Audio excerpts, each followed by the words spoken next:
The phone buzzed on the kitchen counter while Simone Carter stirred her mother's gumbo recipe, the one she'd been perfecting for 8 years of marriage. The steam rose up, carrying memories of Sunday dinners and promises made over candlelight. Her fingers were still damp when she reached for the phone, leaving tiny water droplets on the screen as she read the message from Derek. "Don't call or come over. We're done."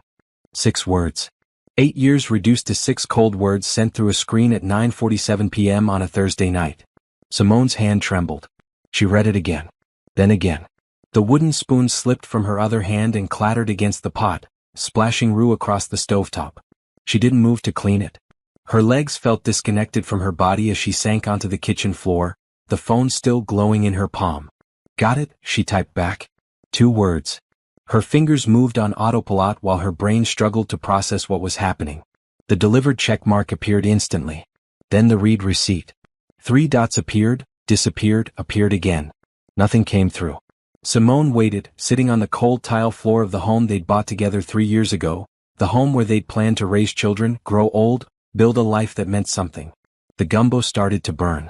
The smell brought her back to her body, and she stood on shaking legs to turn off the stove. The pot was ruined. The meal was ruined. Everything was ruined, and she didn't even know why. Her phone buzzed again. For a moment, hope flared in her chest. Maybe he'd made a mistake, maybe there was an explanation. But it was just a notification from the bank app. She opened it automatically, her administrator's brain still functioning even while her heart was shattering. A transaction from 3 hours ago, $4,200 withdrawal from their joint savings. The account they'd been building for the down payment on a bigger house. Then another notification loaded. $1,800 charged to their joint credit card at a jewelry store she didn't recognize. Simone's throat tightened. She opened their shared banking app with trembling fingers. More transactions appeared as she scrolled.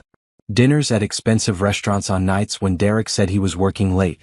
Hotel charges in their own city. Flowers purchased from a florist downtown, none of which had ever arrived at their home.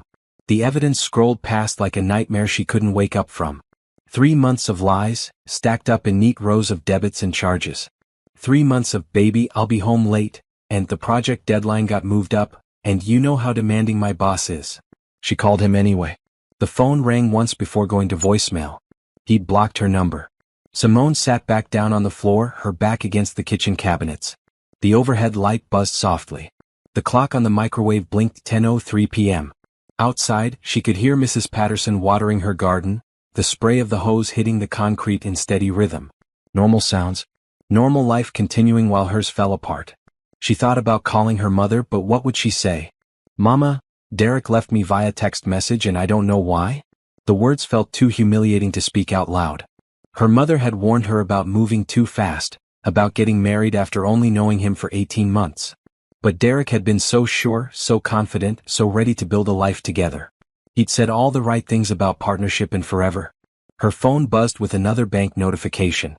This time it was their joint checking account, the one they used for bills and groceries. Another withdrawal, $2,500. From an ATM across town near his office. Simone's sadness began shifting into something sharper. He wasn't just leaving. He was stealing from her on his way out. She stood up, her decision made in an instant. If Derek wanted to communicate through screens and transactions, she could do that too. She opened her laptop and logged into their accounts.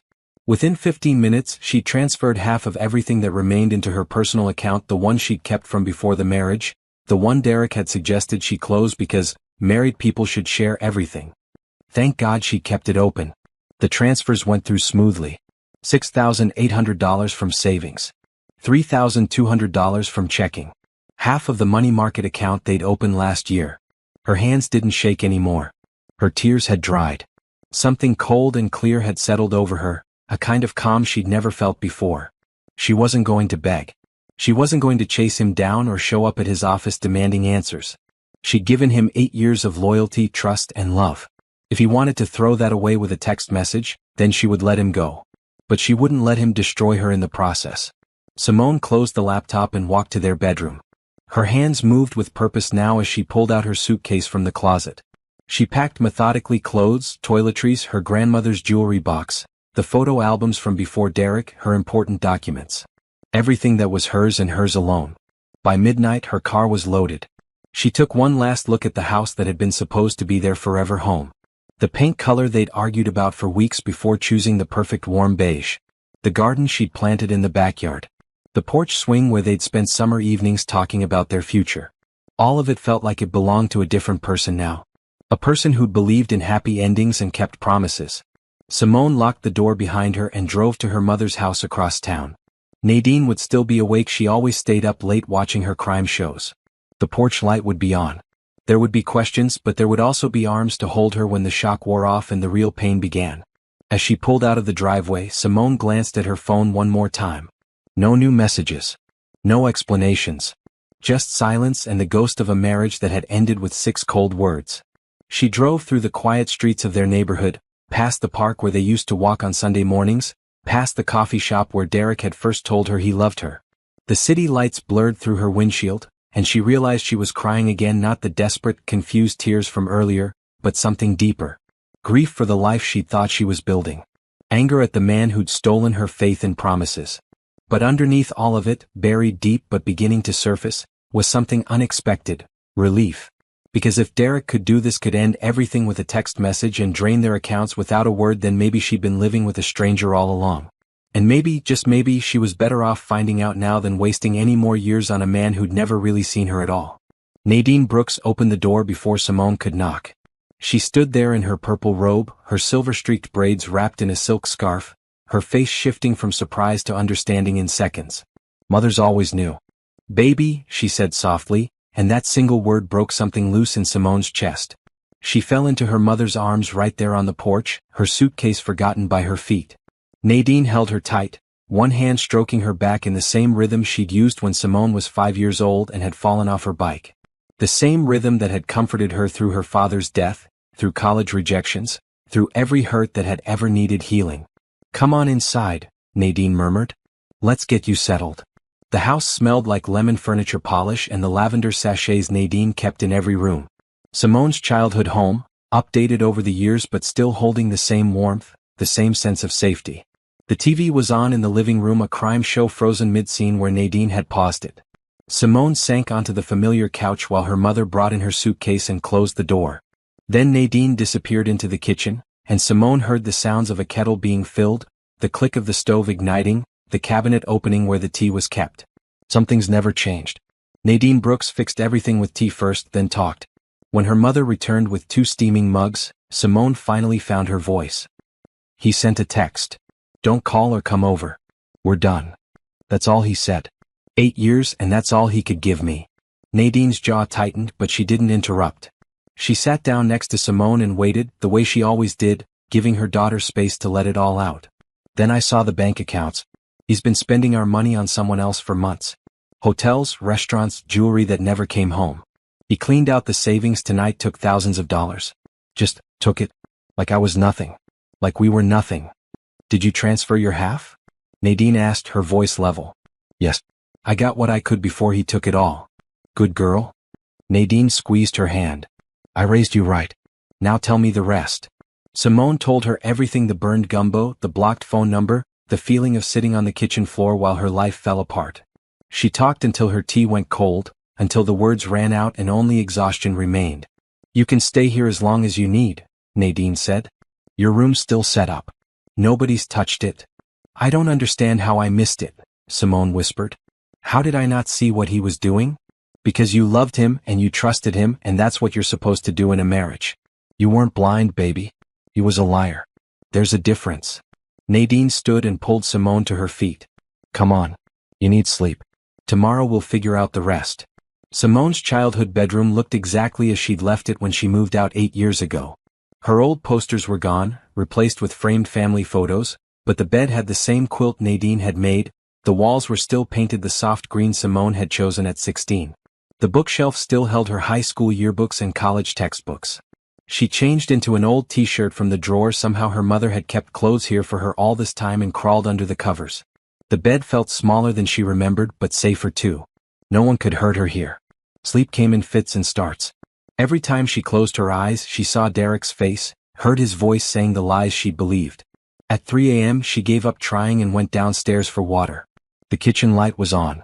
Nadine sat at the table with her Bible open, a notebook beside her covered in her neat handwriting. "Can't sleep either?" Simone asked. Been praying, Nadine said. And making a list. A list of what? Things you need to do. Nadine pushed the notebook across the table. First thing tomorrow you need a lawyer. I already texted Camille Green, she goes to our church, handles divorces. She's expecting your call. Simone looked at the list. Her mother had written everything down. Lawyer, bank accounts, credit cards, change passwords, cancel joint memberships, file for separation. It was overwhelming and comforting at the same time. How do you know all this? Simone asked. Your Aunt Rita went through this 15 years ago. I helped her then, learned what needed doing. Nadine's face softened. I never thought I'd need this knowledge for my own daughter. But here we are and we're going to get through it. I thought he loved me, Mama. Maybe he did in his own broken way. But love isn't just a feeling, baby. It's a choice you make every single day. He stopped choosing you a long time ago. Nadine reached across the table and took Simone's hands. But you're going to choose yourself now. Every single day from here on out, you're going to choose you. Simone nodded, tears sliding down her cheeks again. But these tears felt different, less about Derek and more about the woman she was going to have to become. Stronger. Harder. Less trusting. Don't do that, Nadine said, reading her face like she always could. Don't let him make you bitter. You're going to hurt for a while and that's okay. But you're also going to heal, and when you do, you'll still be the same loving, trusting person you've always been. Just wiser. Just stronger. I don't feel strong. Strength isn't about how you feel, baby. It's about what you do when you feel broken. Nadine stood and pulled Simone into another hug. Now come on. Let's try to get some sleep. Tomorrow starts your new life, whether you're ready or not. They went upstairs together, and this time when Simone lay down, sleep came easier. She dreamed of storms and floods, of houses washing away and solid ground appearing beneath her feet. When she woke at dawn, sunlight was streaming through the window, and she could hear her mother downstairs making breakfast. The smell of bacon and eggs drifted up the stairs. Normal sounds. Normal life beginning again, different than before but still moving forward. Simone picked up her phone and looked at it for a long moment. Still no messages from Derek. Part of her had hoped he'd reach out, explain, apologize. But there was only silence. She opened her contacts and found Camille Green's number that her mother must have added during the night. She typed out a message. Hi, this is Simone Carter. My mother Nadine Brooks gave me your contact. I need a divorce attorney. Can we meet today? The response came within minutes. I'm so sorry you're going through this. I can see you at 2 p.m. My office is downtown. I'll text you the address. Bring any financial documents you have. Simone took a deep breath. This was real now. She was really doing this. She got dressed in clothes from her suitcase and went downstairs. Nadine was at the stove, plating food like she'd been expecting Simone to wake up at exactly this moment. Eat, Nadine commanded. You've got a lawyer to meet today. Can't do that on an empty stomach. Simone sat down at the kitchen table where she'd eaten thousands of meals growing up. The bacon was crispy the way she liked it. The eggs were scrambled with cheese and peppers. Her mother had even made her favorite cinnamon toast with butter. Thank you, Simone said, and she wasn't just talking about the food. Nadine smiled and sat down across from her with her own plate. That's what mothers are for, baby. Catching you when you fall and helping you find your feet again. They ate in comfortable silence, and for the first time since reading that text message, Simone felt something other than pain. She felt held, supported, loved in a way that didn't come with conditions or lies. Whatever happened next, she wouldn't face it alone. Camille Green's office was nothing like Simone expected. Instead of cold marble and intimidating leather furniture, it felt warm and lived in. The walls were covered with artwork from local black artists, and the waiting room had comfortable chairs with colorful throw pillows. A small fountain burbled in the corner, and soft jazz played through hidden speakers. A receptionist with kind eyes and locks pulled into a high bun smiled at Simone. Mrs. Carter? Ms. Green is ready for you. Right through that door. Simone's hands were sweating as she walked into the office. Camille Green stood up from behind her desk, a tall woman with dark brown skin, natural hair cut into a short, stylish afro, and sharp eyes that somehow managed to be both assessing and compassionate at the same time. Simone, she said, extending her hand. I'm Camille. Please sit down. Can I get you water, tea, coffee? Water would be good. Simone's voice came out smaller than she intended. Camille poured water from a pitcher into a glass and handed it to her, then sat down in the chair next to Simone instead of behind her desk. I want you to know that everything you tell me stays between us. This is a safe space. I've helped dozens of women through this process, and I promise you're going to be okay. Simone nodded, not quite believing it yet but wanting to. Nadine told me a little bit about what happened. Why don't you start from the beginning and tell me everything? Don't leave anything out, even if you think it's not important. So Simone told her story again. The text message, the bank accounts, the evidence of infidelity, the blocked phone number. As she talked, Camille took notes on a legal pad, occasionally asking clarifying questions but mostly just listening. When Simone finished, Camille set down her pen and looked her straight in the eye. First thing I want to say is this. What he did was cowardly and cruel, but it was also stupid. He left you a paper trail a mile long. That's going to work in your favor. How? Georgia is an equitable distribution state. That means marital property gets divided fairly, which usually means equally. But judges have discretion to award more to one party if the other party engaged in misconduct that affected the finances. Camille flipped through her notes. The withdrawals he made after sending that text? That's called dissipation of marital assets. You can't just drain accounts and spend your money on an affair. You're going to get that back. I am?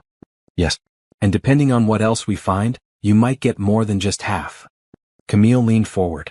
I'm going to need you to pull every financial statement you can access, bank accounts, credit cards, investment accounts, retirement funds, everything. Can you do that? Yes. Good.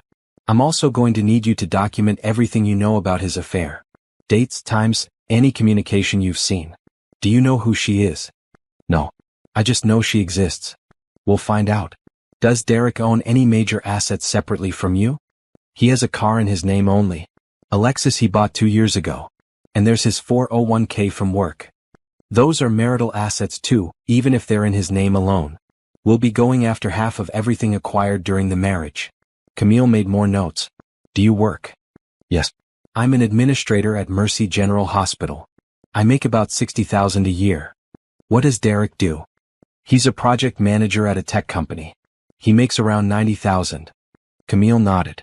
Given the income difference and the length of the marriage, we might be able to get you some temporary support while the divorce is pending. How do you feel about that? Simone hesitated.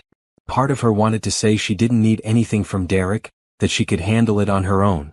But the practical part of her brain, the part that had managed hospital budgets for years, knew that pride didn't pay bills.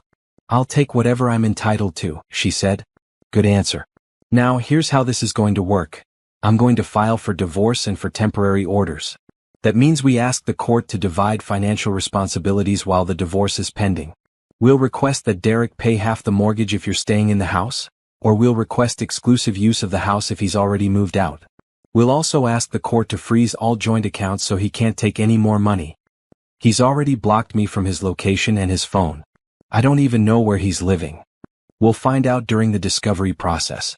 He'll have to disclose everything: where he's living, who he's living with, how much money he's spending, and on what. Camille's expression hardened slightly. Men like Derek think they can just walk away and start over. They forget that marriage is a legal contract, and you don't get to break contracts without consequences. For the first time in 2 days, Simone felt a spark of something like hope. She wasn't powerless. There were rules, procedures, ways to fight back that didn't require begging or crying or demanding answers that would never come. How long does this take? Simone asked. Depends. If he contests, it could be 6 months to a year. If he agrees to everything, we can have it done in as little as 31 days after he's served. Camille paused.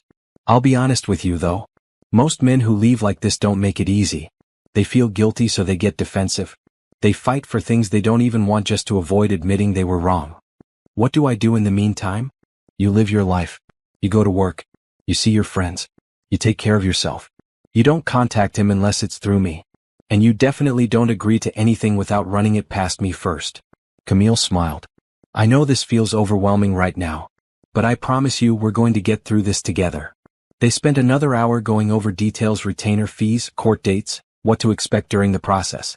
By the time Simone left the office, she had a thick folder of paperwork and a checklist of things to do. But she also had something she hadn't had when she walked in: a sense of direction. She called Nadine from the car. It's done. I hired her. She's filing the papers tomorrow. How do you feel? Simone thought about it. Scared. But also, stronger, I think. Like I'm doing something instead of just falling apart. That's my girl, Nadine said, and Simone could hear the pride in her voice. Come home. I made pot roast. Mama, it's 3 in the afternoon. And? You think pot roast has a time limit? Get home. We're going to eat and then we're going to talk about what comes next. Simone drove back to her mother's house through afternoon traffic, and for the first time since reading Derek's text, she didn't cry.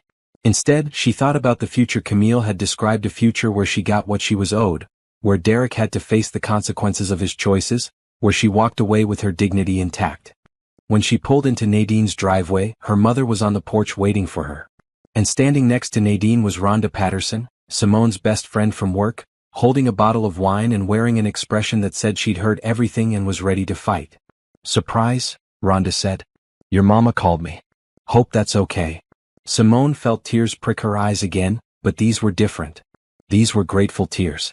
Because Derek had taken a lot from her, but he hadn't taken this: her people, her village, the women who showed up without being asked. It's perfect, Simone said, and meant it. Rhonda Patterson had known Simone for 6 years, since the day Simone started working at Mercy General Hospital, and Rhonda had been assigned to train her. They'd bonded over terrible cafeteria coffee and a shared love of crime podcasts, and somewhere along the way, they'd become the kind of friends who didn't need explanations. Now Rhonda sat at Nadine's kitchen table, pouring wine into 3 glasses while Nadine brought out the pot roast.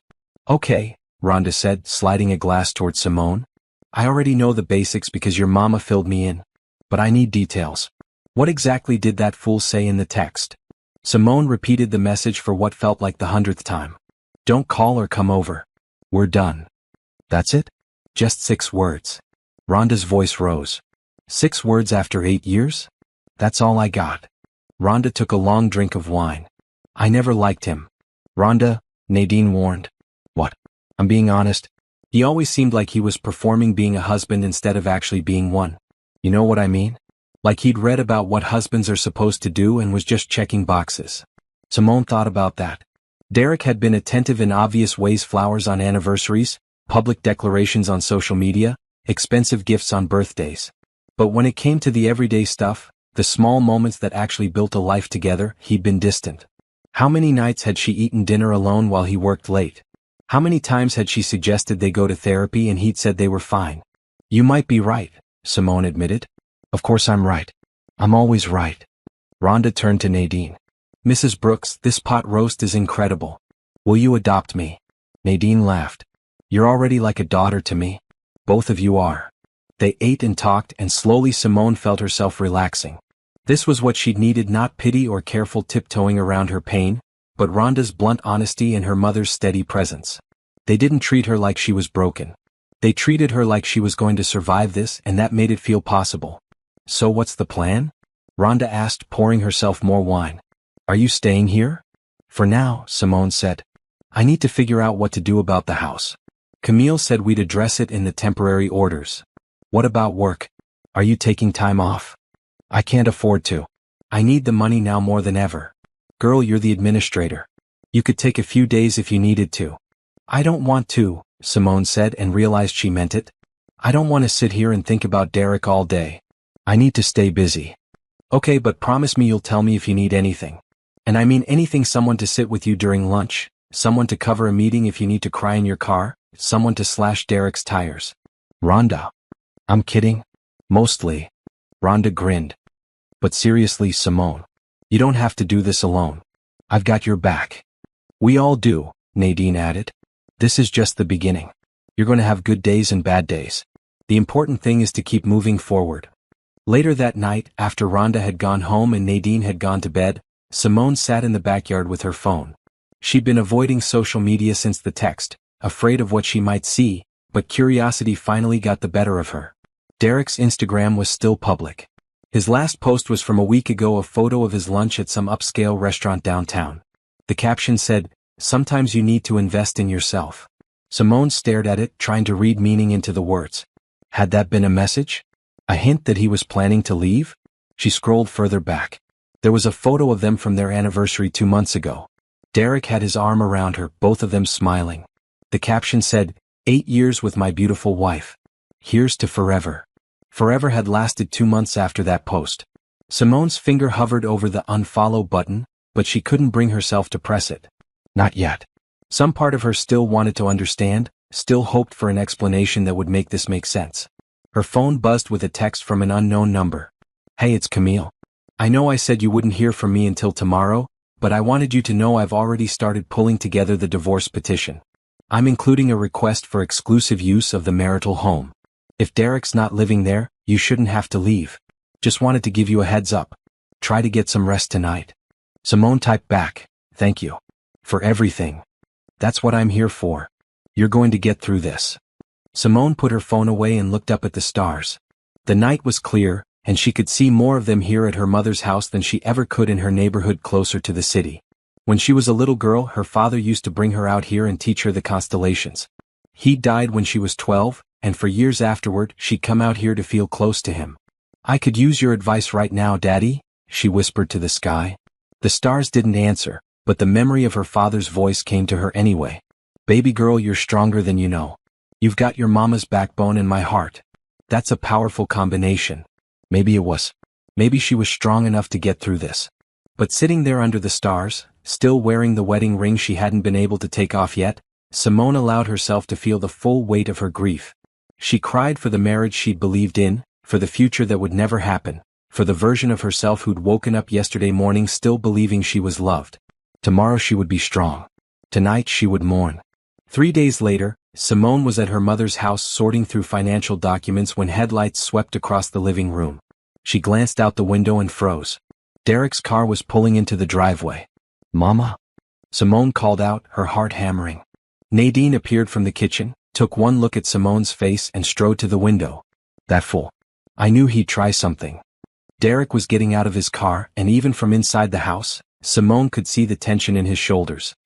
He looked tired, his usual careful grooming replaced with stubble and wrinkled clothes. Good, she thought with a spike of satisfaction. Let him hurt too. Don't answer the door, Nadine said. He doesn't get to show up here demanding anything. But Derek didn't knock. Instead, he stood on the driveway staring at the house, his hands shoved in his pockets. Then he pulled out his phone. Simone's phone rang. She looked at the screen. He's calling from a different number. Don't answer it. Simone didn't. The call went to voicemail. Seconds later, a text came through. Simone, please. I need to talk to you. I can see your car. I know you're in there. The audacity, Nadine muttered. After what he did, he thinks he can just show up. Another text. I'm not leaving until you talk to me. I'll wait all night if I have to. Simone's hand shook. Part of her wanted answers so badly she could taste it. But Camille's words echoed in her head. Don't contact him unless it's through me. She texted Camille, Derek's outside my mother's house. Says he needs to talk. What do I do? The response came within seconds. Do not talk to him. Take photos of him on the property. Document everything. If he doesn't leave in 10 minutes, call the police. I'll file for a protective order tomorrow. Simone screenshot the text Derek had sent and took photos of his car in the driveway. Her hands were steadier now. Having a plan, having action steps, made her feel less helpless. Another text from Derek. I know I hurt you. I know I handled this wrong. Just give me 5 minutes to explain. Nadine looked at Simone. What do you want to do, baby? Simone thought about it. She thought about Camille's advice. She thought about the 8 years she'd given him and the 6 words he'd given her back. She thought about the money he'd stolen and the blocked phone number and the way he'd discarded her like she was nothing. She opened the front door and stepped onto the porch. Nadine was right behind her. Derek straightened up when he saw her. Simone, thank God. I've been trying to reach. You have 2 minutes, Simone cut him off. Say what you came to say. He moved toward the porch, but Nadine stepped forward. You can say it from right there. Derek stopped, looking between them. Can we talk privately? No. Simone, please. You have 90 seconds now. He ran his hand through his hair, that same gesture he'd always done when he was frustrated. I made a mistake. I panicked. I've been feeling overwhelmed and I didn't know how to talk to you about it, so I ran. You ran to another woman's bed and our bank account, Simone said flatly. It wasn't like that. The bank statements say otherwise. The hotel charges say otherwise. The jewelry you bought that I never saw says otherwise. Derek's face flushed. I was going to explain all of that. I just needed time to figure things out. You had 8 years to figure things out. You had every night I came home and asked how your day was. You had every Sunday morning when I asked if we could go to therapy. You had 1,000 chances to talk to me. Simone's voice stayed level, cold. You chose a text message instead. I know and I'm sorry. I'm so sorry. I wasn't thinking straight. You were thinking clearly enough to empty our accounts. You were thinking clearly enough to block my number. You were thinking clearly enough to spend months lying to my face. Simone crossed her arms. Your 2 minutes are up. Leave. Simone, wait. Leave, Nadine said, her voice hard as stone. Or I call the police. Your choice. Derek looked at Simone, something desperate in his eyes. I still love you. I know I messed up, but we can fix this. We can go to therapy, we can. You don't love me, Simone said, and the words felt true as she spoke them. You love the idea of me. You love having someone at home while you do whatever you want. You love the appearance of being married. But you don't love me. If you did, you couldn't have done what you did. That's not fair. Fair? Simone laughed, but there was no humor in it. You want to talk about fair? You're going to find out about fair when my lawyer gets done with you. Every penny you stole, every lie you told, it's all going to come out in court. And then we'll see who thinks what's fair. Derek's expression shifted then, the desperation replaced with something harder. I came here to apologize and try to work things out. Don't threaten me. That wasn't a threat. It was a promise. Now get off my mother's property before I call the police and file for a restraining order. They stared at each other across the driveway, 8 years of marriage reduced to two strangers locked in a battle neither of them wanted but only one of them had started. Finally, Derek got back in his car. But before he drove away, he rolled down his window. You're going to regret this, Simone. When you're alone and you realize what you threw away. The only thing I'm throwing away is a man who wasn't worth keeping. Simone turned her back on him and walked into the house. Nadine followed, closing and locking the door behind them. Inside, Simone's legs gave out. She sank onto the couch, her whole body shaking with adrenaline. Did that really just happen? It did. And you handled it perfectly. Nadine sat beside her and pulled her close. I'm so proud of you, baby. You didn't let him manipulate you or make you feel guilty. You stood your ground. I wanted to hear his explanation, Simone admitted. Part of me still wants to understand why. Some questions don't have good answers. And even if he tried to explain, would it change anything? Simone thought about that. No. No explanation would make the text message okay. No reason would justify the stolen money or the months of lies. Derek's why didn't matter. What mattered was her what next. She texted Camille, he left. I have photos and screenshots of everything. I didn't say anything except to tell him to leave. Perfect. I'm filing for a protective order first thing in the morning. He doesn't get to show up and harass you. See you tomorrow at 9 a.m. to go over everything. Simone looked at her mother. This is really happening. We're really getting divorced. Yes, you are. And on the other side of this, you're going to be free. Truly free. Free to build a life with someone who actually deserves you. Or free to build a life just for yourself. Either way, free. Freedom. The word felt strange and terrifying and exhilarating all at once. For 8 years, she'd been half of Derek and Simone. Now she was going to have to figure out who Simone was on her own. But sitting there in her mother's living room, still shaking but no longer crying, Simone realized something important. She was already starting to find out. A week later, Simone was back at work trying to focus on budget reports when Rhonda appeared in her office doorway looking like she'd seen a ghost. You need to come with me right now, Rhonda said. I'm in the middle of... Right now, Simone. Something in Rhonda's voice made Simone stand up. She followed her friend out of the hospital and across the street to the coffee shop where they usually grabbed their afternoon caffeine fix. Rhonda stopped outside and turned to face her. Okay, before we go in, I need you to stay calm. I need you to remember that you're strong and you're going to be fine. Rhonda, you're scaring me. What's going on? She's in there. Who? The woman Derek was cheating with. I recognize her from a photo she posted that he liked. I've been stalking his social media because I'm a good friend like that. She's sitting in the back corner and Simone, she looks like she wants to talk to you. Simone's heart started pounding. How do you know she wants to talk to me? Because she's been sitting there for an hour and when I walked past she asked me if I worked with you. She knew your name. She knows where you work. Rhonda grabbed Simone's hands. You don't have to talk to her. We can turn around right now and go back. But I thought you should know she's there. Simone took a deep breath. Part of her wanted to run. But another part, the part that had stood up to Derek on her mother's porch, wanted answers.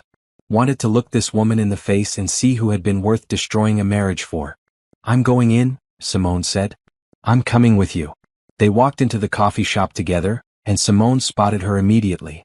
She was sitting in the back corner like Rhonda said, A young woman mid-20s maybe with her hair in neat braids and her hands wrapped around a coffee cup like it was keeping her grounded. When she saw Simone, she stood up, her expression nervous and guilty and determined all at once. "Simone?" she asked. "That's me. I'm Tasha. Tasha Miller. I'm the one who was seeing Derek." Rhonda made a noise like she wanted to say something, but Simone held up her hand. "Why are you here, Tasha?" "Because he lied to me too. And I thought you should know the truth."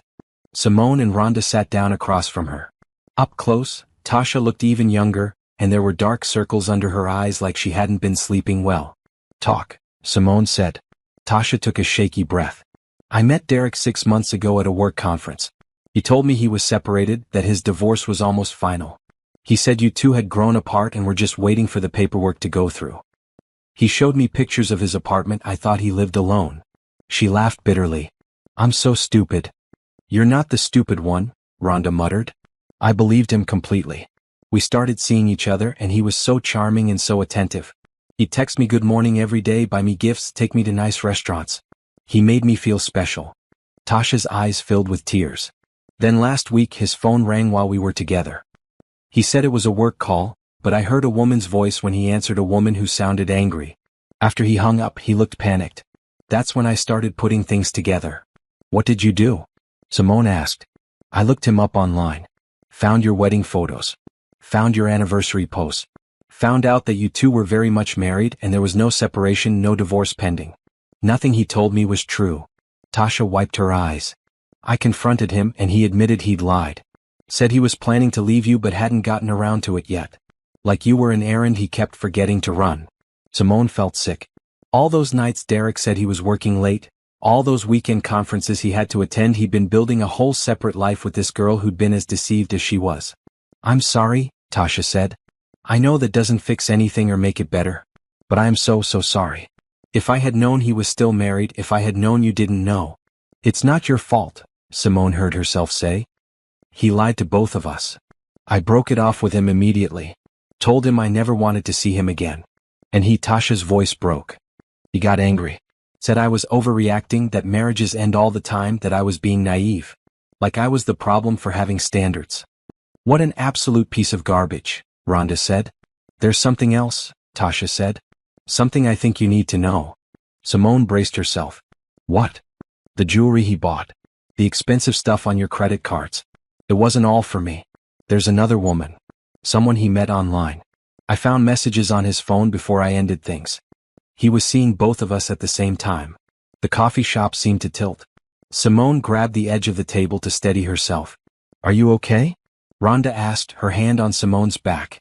"There were two," Simone managed to say. "At least two. Maybe more. I don't know." Tasha pulled a USB drive from her purse. "I screenshotted everything I found before I deleted his number. His messages, his dating app profiles, everything. I thought you might need it for your divorce. I know I was part of the problem even if I didn't know it, but I want to help make it right." Simone took the USB drive with numb fingers. "Why would you do this for me?" "Because he destroyed your life and he destroyed mine too. Because women need to look out for each other instead of tearing each other down. Because it's the right thing to do." Tasha stood up. "I hope you take him for everything he's worth.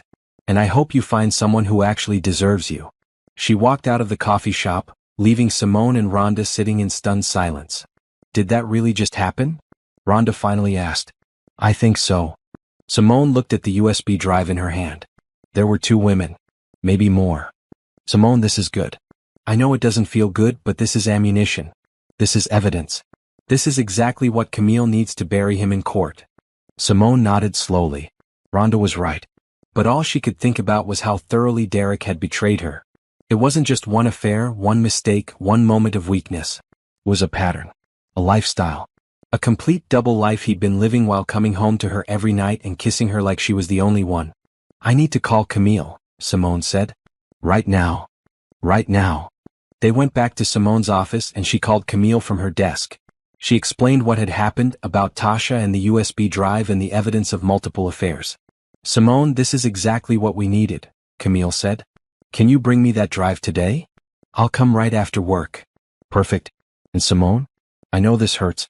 I know it feels like it keeps getting worse. But I promise you, every piece of evidence we have makes your case stronger." "He's done," completely done. After she hung up, Simone sat at her desk holding the USB drive. Part of her wanted to plug it in and see everything, read every message, torture herself with the details. But another part, the stronger part, knew that she didn't need to see it. She already knew enough. Derek hadn't just betrayed her. He'd built an entire secret life. And now that life was going to cost him everything. "You okay?" Rhonda asked gently. "No. But I will be." Simone put the USB drive in her purse. "I have to be." 2 weeks later, Simone sat in a therapist's office at her mother's insistence. Dr. Beverly Chin, the same therapist who'd helped Nadine through grief after Simone's father died, had gentle eyes and a calm presence that immediately put Simone at ease. "Your mother is worried about you," Dr. Chin said. "She says you're handling everything perfectly on the outside, but she's not sure what's happening on the inside." "I'm fine," Simone said automatically. "Are you?" The question hung in the air. Simone looked at her hands. She'd finally taken off her wedding ring last week, and the tan line was already starting to fade. Everything was fading. The marriage felt like it had happened to someone else, some naive woman who didn't know what Simone knew now. "I don't know," Simone admitted. "Sometimes I'm angry. Like furious. I want to scream and break things and make him hurt the way he hurt me. Other times I just feel empty. Like someone scooped out my insides and left a shell. Those are both normal reactions to betrayal and loss. I don't feel like I've lost anything. That's the weird part. I keep waiting to miss him, to wish he'd come back, but I don't. I just feel relieved that I know the truth now." Relief is normal too. You're grieving the relationship you thought you had, not the reality of what it was. Simone thought about that. "He wasn't who I thought he was. And I hate that I didn't see it." "Simone, I want you to hear this. You didn't miss signs. You trusted your husband the way you're supposed to trust someone you're married to. That's not naivety. That's how healthy relationships work. He's the one who broke the trust, not you for having it. Everyone keeps saying that. But I still feel stupid. You're allowed to feel however you feel. There's no right way to process this." Dr. Chin leaned forward. "Tell me about your support system. Who are you leaning on?" "My mother. My friend Rhonda from work. My lawyer." Simone paused. "My cousin Isaiah has been helping me set up some financial stuff too." "That's good. You're not isolating. What about your daily routine? Are you eating? Sleeping?" "Eating, yes. Mama won't let me skip meals. Sleeping is harder. I keep replaying everything, trying to figure out when it started to go wrong. That's going to keep you stuck in the past. What I'd like to work on with you is accepting that you may never know exactly when or why things changed. Some questions don't have satisfying answers." They talked for an hour about coping strategies, about processing grief, about building a new identity that wasn't tied to being someone's wife. Dr. Chin gave her homework. Write down 3 things she was looking forward to each day, no matter how small. "I don't know if I'm looking forward to anything," Simone said. "Then we'll start there. Find small things. A good cup of coffee. A sunny day. A new episode of a show you like. Build from there." When Simone left the office, she felt wrung out but lighter somehow. Like she'd been carrying around thoughts she didn't know how to organize, and Dr. Chen had helped her sort them into boxes she could manage. She went back to her mother's house and found Isaiah in the kitchen with Nadine, both of them hovering over a laptop. "What's going on?" Simone asked. Isaiah looked up. Her cousin was 25, worked in tech, and had his mother's same analytical mind. "Auntie Nadine told me you might be interested in starting something of your own. So I've been researching business structures." "Starting what?" "A consulting business," Nadine said. "You've been managing hospital administration for years. You know that world inside and out. Isaiah thinks you could consult for smaller medical practices that need help with their operations." Simone hadn't thought about that. She'd been so focused on surviving the divorce that she hadn't thought about what came after. "I don't know the first thing about running a business," Simone said. "That's what I'm here for," Isaiah said. "I can help you set up an LLC, build a website, handle the tech side. You just have to do what you already do at work, help people organize their chaos." "Why would anyone hire me?" "Because you're good at what you do. And because independent practices are desperate for help from someone who understands healthcare but doesn't cost as much as a full-time administrator." Isaiah pulled up a spreadsheet. "I ran the numbers. If you got just 3 clients paying $3,000 a month each, that's $9,000 a month more than you're making at the hospital. And you'd be your own boss." Simone sat down, looking at the numbers. It seemed impossible. But then again, 2 months ago, the idea of getting divorced had seemed impossible too. "I need to focus on the divorce first," Simone said. "Of course. But think about it. When you're ready to start building your new life, this could be part of it. That night, Simone couldn't sleep again. But instead of replaying the past, she found herself thinking about the future. About what it would be like to work for herself, to build something that was entirely hers, to have control over her own schedule and her own success. She pulled out her phone and started making notes. Potential services she could offer, practices she knew that might need help, skills she had that were marketable. By the time she finally fell asleep at 2 a.m., she had 3 pages of ideas. The next morning she texted Isaiah, "Let's talk more about the business idea. I think I'm interested." His response came immediately, "Let's do it. You're going to be amazing." Simone read the text 3 times, and for the first time since reading Derek's breakup message, she felt something that wasn't anger or grief or relief. She felt hopeful. The temporary orders hearing was set for a Thursday morning in October. Simone wore a navy blue suit her mother had helped her pick out, her hair pulled back in a sleek bun, her face carefully made up to hide the fact that she'd barely slept. Camille met her outside the courtroom. "Ready?" "No. But let's do it anyway. That's the spirit. Remember, don't react to anything he says. Don't make eye contact unless you have to. Let me do the talking." They walked into the courtroom, and Simone saw Derek for the first time since that night at her mother's house. He was sitting with his own lawyer, a man in an expensive suit who looked bored. Derek was wearing his best charcoal suit, the one he'd worn to their wedding reception. Simone felt a flash of anger at that choice. How dare he wear that suit here, in the place where they were tearing apart what that suit had once celebrated? The judge entered, a black woman in her 60s with sharp eyes and no-nonsense demeanor. Judge Patricia Robinson. Camille had told Simone this was good luck. Judge Robinson was known for not tolerating financial games in divorce proceedings. "We're here for temporary orders in Carter versus Carter," the judge said. "Counselors, please present your positions." Camille stood.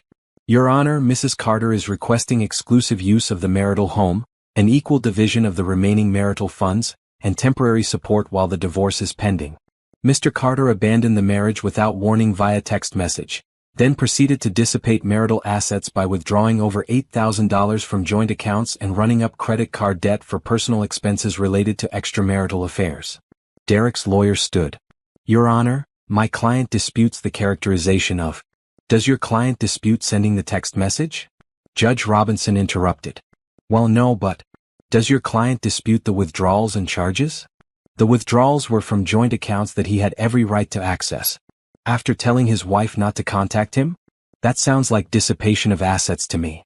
Judge Robinson looked at Derek. "Mr. Carter, did you have an affair?" Derek shifted in his seat. "Your Honor, I don't see how that's relevant to." "It's relevant because if you spent marital money on another woman, that affects how I'm going to divide things. Did you or did you not have an extramarital affair?" "Yes," Derek said quietly. "How many?" What? "How many affairs did you have during your marriage to Mrs. Carter?" Derek's lawyer tried to intervene. "Your Honor, I don't think my client should be required to." "He doesn't have to answer. But if he doesn't, I'm going to assume the worst and rule accordingly." Judge Robinson looked at Derek expectantly. "2, Derek said. Then after a pause, "Maybe 3. I'm not sure if the online thing counts as an affair." Simone felt Camille's hand on her arm, a reminder not to react. But inside she was screaming. 3. He just admitted to 3 affairs in front of a judge. Judge Robinson's expression didn't change, but Simone saw something flash in her eyes. "Mr. Carter, did you spend marital funds on these affairs?" "Some, yes." "How much?" "I don't know exactly." "Guess." Derek looked at his lawyer, who nodded reluctantly. "Maybe 15,000 over the past 6 months." The courtroom was silent. Simone did the math in her head. $15,000 of their money, spent on women who weren't her. Money they could have saved for the house they wanted, the children they'd talked about having someday. "Your Honor," Camille said, "we have evidence of every transaction, along with testimony from one of the affair partners confirming Mr. Carter's deception. We're requesting that Mrs. Carter be awarded 100% of the remaining marital funds as compensation for the dissipated assets, in addition to the other relief requested." "Motion granted," Judge Robinson said without hesitation. "Mr. Carter, you will transfer all remaining funds from joint accounts to Mrs. Carter within 5 business days. You will also make payments of $1,500 per month to Mrs. Carter as temporary support until this divorce is final. Mrs. Carter has exclusive use of the marital home. You are not to enter the property without her written permission. Are we clear?" Your Honor, that's excessive, Derek's lawyer started. What's excessive is spending $15,000 of marital money on affairs and then having the audacity to ask for half of what's left. My ruling stands. If Mr. Carter wants to contest this, he can do so at the final hearing. But I warn you both, if the evidence supports what Mrs. Carter is alleging, Mr. Carter is going to walk away from this marriage with a lot less than half. The judge banged her gavel and it was over. Outside the courtroom, Simone finally let herself breathe. Did that really just happen? It did. And it was beautiful. Camille grinned. Judge Robinson just gave us everything we asked for. The final divorce will take longer, but you've got financial security while we wait. And Derek just admitted to multiple affairs on the record that's going to tank any chance he has of getting a fair division of assets. He looked so shocked. Because he thought he could walk away clean. Thought he could take whatever he wanted and you'd be too hurt or too scared to fight back. He was wrong. Simone looked back at the courthouse. Through the window she could see Derek arguing with his lawyer in the lobby. He looked angry, cornered, desperate. For a moment she felt something almost like pity. Then she remembered the text message, the stolen money, the 3 affairs, and the pity evaporated. What happens now? Simone asked. Now he transfers the money, you move back into your house, and we start preparing for the final hearing. We'll go after his 401k, his car, everything. And based on what happened in there today, I think we're going to win big. Simone nodded. She was still processing, still trying to believe that she just won something. That the judge had listened to her, believed her, and ruled in her favor. Her phone buzzed. It was Nadine. How did it go? Simone typed back, we won. I'm coming home. Can you help me pack? I'm moving back into my house. The response was immediate, I'll start making calls. You're going to have so much help you won't know what to do with it. I'm proud of you, baby. Rhonda's text came next, heard from your mama. Simone, you did it. Drinks this weekend to celebrate? Then Isaiah. Auntie Nadine told me. Congrats. Ready to talk about that business plan now? Simone stood on the courthouse steps reading messages of support and love, and she realized something important. Derek had taken a lot from her. But he hadn't taken her people. He hadn't taken her strength. He hadn't taken her future. All of that was still hers. Ready to go? Camille asked. Ready, Simone said. And for the first time in 2 months she meant it. Moving back into the house should have felt triumphant, but instead it felt strange. Simone walked through rooms that still held memories of Derek, his chair in the living room, the coffee maker he'd insisted they buy, the paint color he'd picked for the bedroom.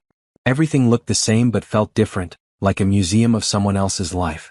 Nadine, Rhonda, and Isaiah arrived within an hour of each other, all carrying boxes and cleaning supplies and enough food to feed an army. First things first, Nadine announced. We're changing this house. Anything that reminds you of him gone. We're making this your space. Mama, I can't afford to redecorate the whole house. Who said anything about spending money? We're getting creative. Nadine opened her bag and pulled out paint samples. Isaiah's bringing his truck tomorrow. We're hauling Derek's chair to Goodwill and rearranging everything. Rhonda was already in the kitchen. This coffee maker is ridiculous. Who needs 17 settings? I'm ordering you a simple one that actually works. And I'm setting up your home office, Isaiah called from the spare bedroom. If you're going to start this consulting business, you need a professional workspace. Simone watched her people take over her house, and for the first time since moving back in, she felt like she could breathe. They weren't asking her permission or waiting for her to direct them. They were just doing what needed to be done the way family does. By the end of the weekend, the house looked completely different. They'd painted the bedroom a soft sage green that Simone had always loved. Derek's leather chair was gone, replaced with a cozy reading nook Nadine had created with things from her own house. The kitchen felt lighter with new curtains and the old coffee maker donated. The spare bedroom was now a proper office with a desk, bookshelves, and everything Isaiah said she'd need for her business. It doesn't even feel like the same place, Simone said, looking around. That's the point, Rhonda said. This is your house now. Your sanctuary. No ghosts allowed. They ordered pizza and ate sitting on the floor of the living room, just the 4 of them, laughing and talking about everything except Derek. Nadine told stories about church gossip. Rhonda complained about her dating life. Isaiah showed them a new app he was developing. It was normal and easy and exactly what Simone needed. I've been thinking about Pastor Elaine's offer, Nadine said during a lull in conversation. What offer? Simone asked. She wants to do a blessing ceremony at the church for people starting new ventures. She knows about your business idea and thinks it would be good for the community to support you. Mama, I haven't even officially started yet. So, you start officially now. Isaiah's got the LLC paperwork ready. You've got 3 potential clients already interested. You've got this office set up. What are you waiting for? Simone looked around at her mother, her friend, her cousin, all of them looking at her with such confidence, such certainty that she could do this. I'm scared, she admitted. What if I fail? Then you fail, Isaiah said simply, and you try something else. But Simone, you're not going to fail. You're too good at what you do. And even if you do fail, which you won't, you'll have tried. You'll have bet on yourself. Rhonda raised her glass of wine. To betting on yourself. They all clinked glasses, even Isaiah with his soda, and Simone felt something shift inside her chest. Maybe she could do this. Maybe this divorce, as painful as it was, had freed her to take risks she wouldn't have taken otherwise. That week, Simone filed the LLC paperwork for Carter Consulting Services. Isaiah built her a website. Nadine spread the word at church and through her network of friends. Rhonda told everyone at the hospital and connected Simone with 3 small medical practices that needed help. By the end of the month, Simone had her first official client, a family medicine practice that was drowning in paperwork and billing issues. They wanted her to come in 3 days a week to help them restructure their operations. The contract was for 6 months with the possibility of extension. $9,000 over 6 months, Simone told Nadine over dinner. That's real money. That's just the beginning, Nadine said. You watch. By this time next year, you'll have more clients than you can handle. The blessing ceremony at church was small but meaningful. Pastor Elaine Foster, a woman in her mid-50s with kind eyes and a commanding presence, called Simone to the front of the sanctuary. Simone Carter is starting a new chapter in her life, Pastor Elaine said to the gathered congregation. She's building something from the ground up, betting on her own talents and trusting in God's provision. We're here to lift her up in prayer and remind her that she doesn't walk this path alone. The church members laid hands on Simone, Nadine, Rhonda, Isaiah, and dozens of others who'd watched her grow up in this community. They prayed for her success, her peace, her healing. They prayed that the business would flourish and that Simone would find joy in this new beginning. Grace Thompson, a church elder in her 70s, spoke up from the back. Baby girl, I've known you since you were in diapers. I watched you grow into a strong, faithful woman. What that man did to you was wrong, but it doesn't define you. This right here, this courage to start over, that defines you. Simone cried through the whole ceremony, but these were different tears. Not grief tears or anger tears, but something clean and healing. Like she was washing away the past and making room for whatever came next. After the ceremony, people gathered around her with advice and encouragement. Grace pulled her aside. My granddaughter runs a small dental practice. She needs help with her administrative systems. Can I give her your number? Yes, please. You're going to do great things, Grace said, squeezing her hand. I'm proud to know you. That night, Simone sat in her newly decorated bedroom and opened her journal, something Dr. Chen had suggested she start keeping. She wrote down 3 things she was grateful for. My mother, who catches me every time I fall. My friends, who showed me I'm not alone. Myself, for having the courage to start over. She added a 4th thing, surprising herself. Derek's text message, because it freed me to build a life that's actually mine. Simone closed the journal and turned off the light. Tomorrow she would start her first day as a consultant. Tomorrow she would wake up in her own house, in her own bed, living her own life. She couldn't wait. The final divorce hearing took place on a Thursday morning in April, 6 months after Derek had sent that text message.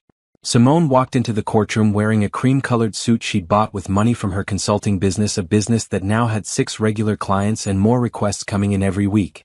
Judge Robinson presided again. Derek's lawyer had tried to argue for a more equal distribution of assets, but the evidence was overwhelming. The bank statements, the testimony from Tasha, the messages and photos Isaiah had helped Camille organize into a devastating presentation. The judge's ruling was swift. Simone got the house, half of Derek's retirement account, half the value of his car, and full repayment of the $15,000 he'd spent on affairs. Derek got to keep his clothes and his guilt. Mr. Carter, Judge Robinson said, I've been doing this for 23 years and I rarely see cases this clear-cut.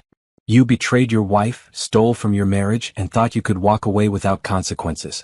Consider yourself lucky that all you're losing is money and property. Mrs. Carter is losing 8 years of her life that she can't get back.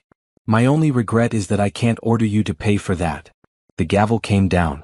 Just like that, Simone wasn't married anymore.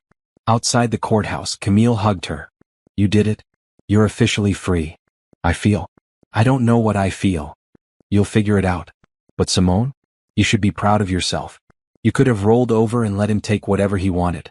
Instead, you fought for what you deserved. Not every woman has that strength. Simone went back to her office, the spare bedroom that didn't feel spare anymore, but professional and purposeful. She had client meetings scheduled for the afternoon, invoices to send, a business to run. She had a life that was entirely her own, built from scratch in the ruins of what Derek had destroyed. Her phone rang. Nadine. How did it go? It's done. I'm divorced. How do you feel? Like I can breathe all the way down to my toes. Nadine laughed. That's my girl. Rhonda and I are bringing dinner. We're celebrating. Mama, you don't have to. Hush. Let us celebrate you. That evening, Simone's house filled with the people who'd carried her through the darkest months of her life. Nadine brought her famous fried chicken. Rhonda brought wine and flowers. Isaiah brought his girlfriend and a bottle of champagne. Pastor Elaine and Grace stopped by with a card signed by the whole church congregation. To Simone, Rhonda said, raising her glass. Who turned the worst thing that ever happened to her into the best thing that ever happened to her. I'm not sure I'd go that far, Simone said. Girl, 6 months ago you were crying on your mama's couch. Now look at you, successful business owner, independent woman, living her best life. If that's not a glow up, I don't know what is. They ate and talked and laughed, and Simone realized she couldn't remember the last time she'd thought about Derek. Not with anger or grief or even curiosity. He'd become a character in someone else's story, someone she used to know but didn't anymore. After everyone left, Simone sat on her porch with a cup of tea, looking at the garden she'd planted last month. Tomatoes and peppers and herbs, things she'd wanted to grow for years but Derek had said were too much work. Now they were thriving, green and alive in hers. Her phone buzzed with an email from a new potential client, a pediatric practice that had heard about her work and wanted to discuss restructuring their billing department. She saved it to read tomorrow. Tonight was for sitting still and being grateful. The next morning, Simone woke up early and went for a run, something she'd started doing after Dr. Chen suggested exercise for stress relief.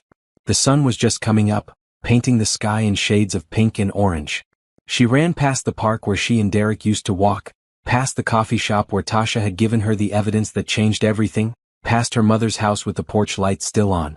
She ran and ran until her legs burned and her lungs ached and she felt strong and alive and completely, wonderfully free. When she got home, she showered and dressed for her day. She had 3 client meetings scheduled, a consultation call with a new prospect, and dinner plans with Rhonda. Her calendar was full of things she'd chosen, work she loved, people who appreciated her. Before she left for her first meeting, Simone did something she'd been putting off for months. She opened her phone and pulled up Derek's number, still saved in her contacts, still attached to years of memories. She hovered her finger over the delete button for a long moment. Then she pressed it. The number disappeared. No dramatic music, no sense of closure. Just empty space where something used to be. Simone smiled and put her phone away. She grabbed her work bag, locked her door, and walked to her car. The morning was beautiful, her business was thriving, and somewhere in the distance, her future was waiting. She'd sent Derek a text 6 months ago that said, "Got it." 2 words that had terrified her at the time because they meant agreeing to an ending she hadn't seen coming. But now, driving to her meeting with the sun on her face and possibilities spreading out before her like an open road, Simone realized something. Those 2 words hadn't been an ending at all. They'd been the beginning of everything.